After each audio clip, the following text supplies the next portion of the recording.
अब हमारा symmetric relation के बाद अब हमारा लास्ट टॉपिक है, यानी लास्ट टाइप्स ऑफ रिलेशन है, जिसका नाम है ट्रांजिटिव रिलेशन। क्या नाम है डियर? Transitive relation. अब ट्रांजिटिव रिलेशन क्या होता है उसके बारे में डिस्कस कर लेते हैं। ट्रांजिटिव का जो हिंदी नेम होता है डियर, उसको हम लोग बोलते हैं संक्रामक। ठीक है, संक्रामक संबंध। तो जैसे वायरस से जितने भी डिजीज़ होते हैं, जितने भी रोग वायरस से होते हैं, वो सभी क्या होते हैं? संक्रामक रोग होते हैं। जैसे इस समय कोविड-19 एक वायरस के थ्रू हो रहा है, तो ये क्या है? एक संक्रामक रोग है। ठीक है, तो उसी तरह इसको भी समझेंगे कि for all ABC which is coming from set ए, ये जो ABC है किसी सेट A से आ रहा है, किसी सेट A से आ रहा है। If A is related to B, मतलब A कामा B कहाँ चला जाए? R में चला जाए। And B is related to C, यानी कि B कामा C कहाँ चला जाए? ये भी R में चला जाए। देन या इम्प्लाइज दैट, देन बोलिए चाहे इम्प्लाइज दैट, मतलब एक ही है। देन अगर A कामा C भी R में चला जाता है, देन A कामा C भी कहाँ चला जाता है? R में चला जाता है। तो ये जो R होता है आपका ट्रांजिटिव रिलेशन होता है। ठीक है डियर, सपोज A मैं हूँ, ठीक है, ये कोई मेरा फ्रेंड है, ये मैं हूँ, ये मेरा फ्रेंड है, ये जो C है वो B का फ्रेंड है। ये बातें समझ में आई? अगर मुझे कोविड हुआ है, अगर मुझे क्या हुआ है? कोविड है, तो मैं B के संपर्क में जाऊँगा, यानी B के साथ रिलेशन में हूँगा, तो B को कोविड हो जाएगा, कोविड-19 यानी कोरोना वायरस। और अब ये मेरा रोग इसको हो गया है, अब B अगर C के साथ जाएगा तो ये कोरोना वायरस C को हो जाएगा। तो जो मुझे रोग हुआ था कोरोना वायरस, वो किसको हो गया? अब C को हो गया। तो इस टाइप के रिलेशन को हम लोग बोलते हैं ट्रांजिटिव रिलेशन। आप ऐसे भी रिलेट करके इसको याद कर सकते हैं। ठीक है, अब चलिए एक सिंपल सा एग्जाम्पल हम लोग देखते हैं। वही पुराना वाला एग्जाम्पल, सेट A मैंने एज्यूम कर लिया कुछ इस हिसाब से 1 2 3,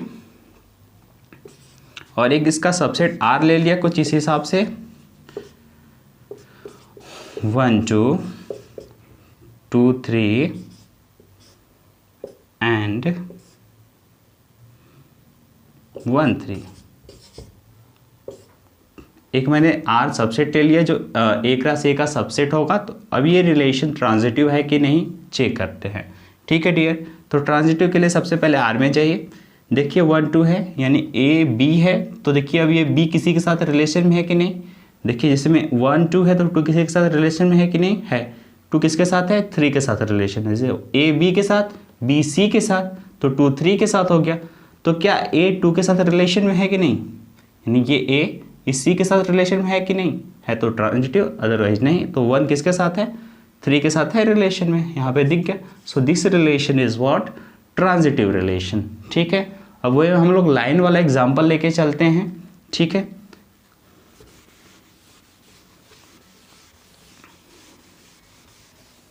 लाइन वाला एग्जाम्पल क्या था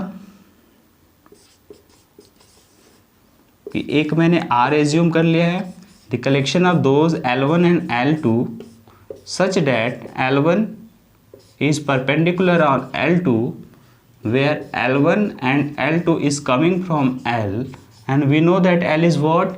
L is what? L is set up all lines in XY plane। ठीक है डियर, तो अब इसी R को हमें चेक करना ये ट्रांजिटिव है कि नहीं। तो सबसे पहले सॉल्यूशन में हम लोग क्या लिखेंगे? कितने एलिमेंट हमको लेके चलना होगा? 3 एलिमेंट एज्यूम करके चलना होगा। तो यहाँ पे L1 L2 टाइप का एलिमेंट है, तो L1 L2 टाइप का एज्यूम करेंगे। तो for all L1 L2 L3 belongs to set L। ये जो L1 L2 है वो सेट L से आते हैं।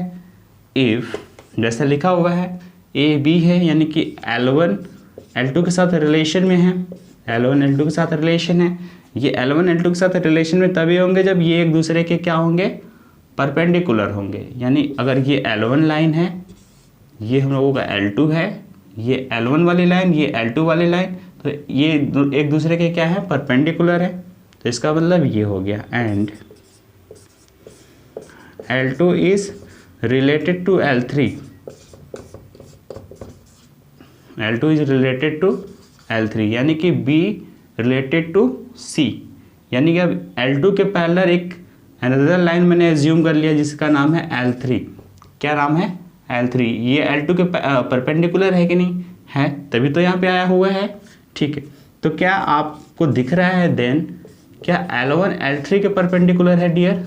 देख के बताइए, क्या L1 ये वाली जो लाइन है, L1 वाली लाइन है, क्या ये L3 लाइन के परपेंडिकुलर है? नहीं, ये तो पैरेलल हो गई, यानी L1 L3 के साथ रिलेशन में नहीं होगा, यानी L1 is not related to L3। So इसको यहाँ पे काट देंगे। So this relation is not a transitive relation. यहाँ तक बातें समझ में आई? चलिए अब मैं क्वेश्चन को थोड़ा मॉडिफाइड करता हूँ और ये परपेंडिकुलर वाले साइन को मैं चेंज करके क्या कर लेता हूँ, पैरेलल कर लेता हूँ। ठीक है, अब समझते हैं कि रिलेशन आपका ट्रांजिटिव है कि नहीं।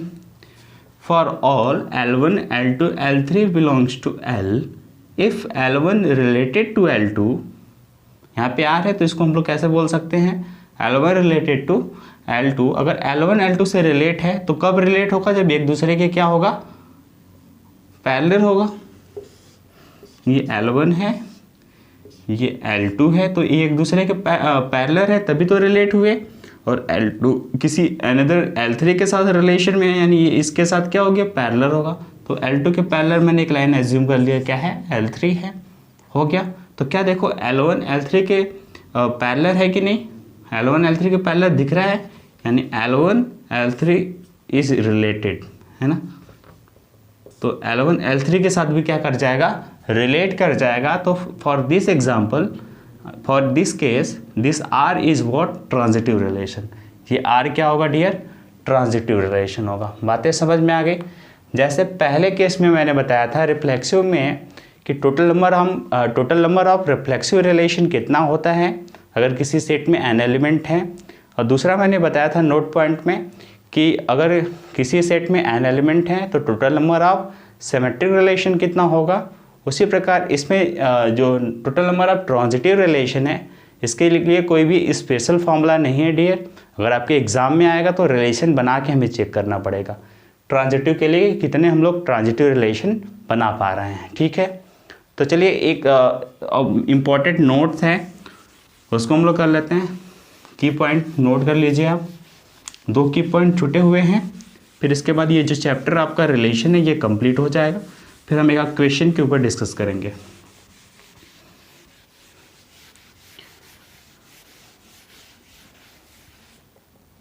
नोट क्या है dear,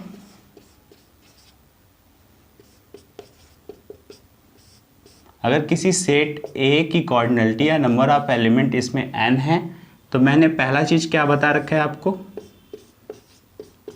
total number of reflexive relation कितने होते हैं,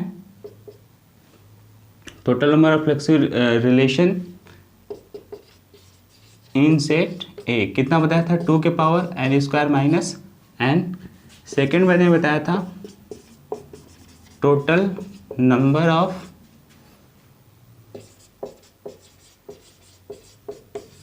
symmetric relation in set A कितना बताया था डियर, 2 के पावर n प्लस 1/2 बताया था। और तीसरा एक और है इम्पॉर्टेंट जो मैंने अभी नहीं बताया है, वो क्या है, वो है total number of reflexive and symmetric relation in set A। ठीक है, यानी कि रिफ्लेक्सिव भी होने चाहिए और सिमेट्रिक भी होने चाहिए। तो ऐसे कितने रिलेशन बनाए जा सकते हैं, उसके लिए होता है 2 के पावर n माइनस 1/2। तो ये तीनों बातें आप हमेशा याद रखेंगे, क्योंकि कंपटीशन में अगर ऑब्जेक्टिव टाइप का क्वेश्चन आएगा तो बड़े ही कम समय में आप इस सवाल को लगा पाएंगे। ठीक है, चलिए एक टॉपिक हमारा छूटा हुआ है जिसका नाम है इक्विवेलेंस रिलेशन, उसके ऊपर डिस्कस कर लेते हैं हम लोग कि इक्विवेलेंस रिलेशन किसे कहते हैं। This is last topic.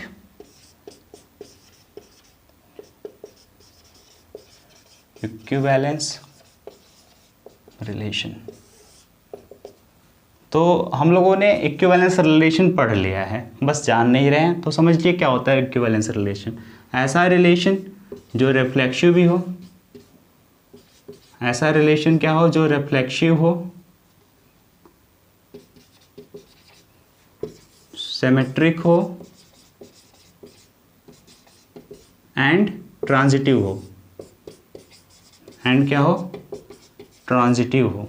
ऐसा रिलेशन जो रिफ्लेक्सिव रिलेशन भी हो, सिमेट्रिक भी हो और ट्रांजिटिव हो, अगर ये तीनों होता है तो उसी रिलेशन को हम लोग बोलते हैं इक्विवेलेंस रिलेशन। क्या बोलते हैं डियर? Equivalence relation. ठीक है, यानी आपसे इक्विवेलेंस रिलेशन प्रूव करने के लिए पूछेगा या चेक करने के लिए पूछेगा तो आप ये तीनों चेक करेंगे। अगर तीनों है तभी वो रिलेशन इक्विवेलेंस रिलेशन है, अदरवाइज वो इक्विवेलेंस रिलेशन नहीं है। ठीक है, चलिए एक और टाइप है जिसका नाम है आइडेंटिटी रिलेशन। क्या नाम है डियर? Identity relation. आइडेंटिटी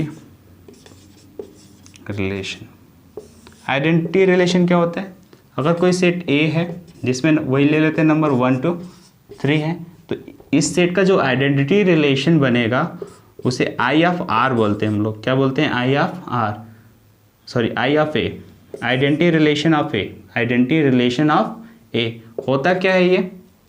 इसमें बस आइडेंटिटी मतलब खुद के साथ रिलेशन होना चाहिए।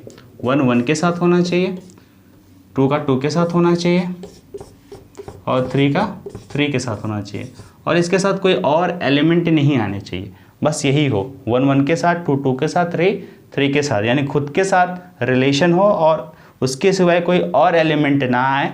तो इस टाइप के रिलेशन को हम लोग बोलते हैं आइडेंटिटी रिलेशन। और identity relation is always an equivalence relation. ये बात आप हमेशा याद रखेंगे। Identity relation is always a equivalence relation. ये हम लोग का जो आइडेंटिटी रिलेशन होता है किसी भी सेट का, वो हमेशा क्या होता है? इक्विवेलेंस रिलेशन होता है। यानी अगर कोई ऐसा सेट आपको दे दिया जाए, ठीक है, सॉरी रिलेशन दे दिया जाए और रिलेशन से पूछा जाए ये रिफ्लेक्सिव है, सिमेट्रिक है या ट्रांजिटिव है, तो आप क्या कहेंगे? ये रिफ्लेक्सिव भी है, सिमेट्रिक भी है और क्या है? ट्रांजिटिव भी है। इसी के साथ हमारा जो पूरा रिलेशन है ये रिलेशन होता है कंप्लीट डियर। अब इसके क्वेश्चन को आप खुद से करने का प्रयास करें। अगर क्वेश्चन नहीं आता है तो कमेंट सेक्शन में पूछ सकते हैं। वैसे मैं इसके इम्पोर्टेंट क्वेश्चन को एक और वीडियो के थ्रू आपको ज़रूर बताऊंगा। Thank you for watching this video.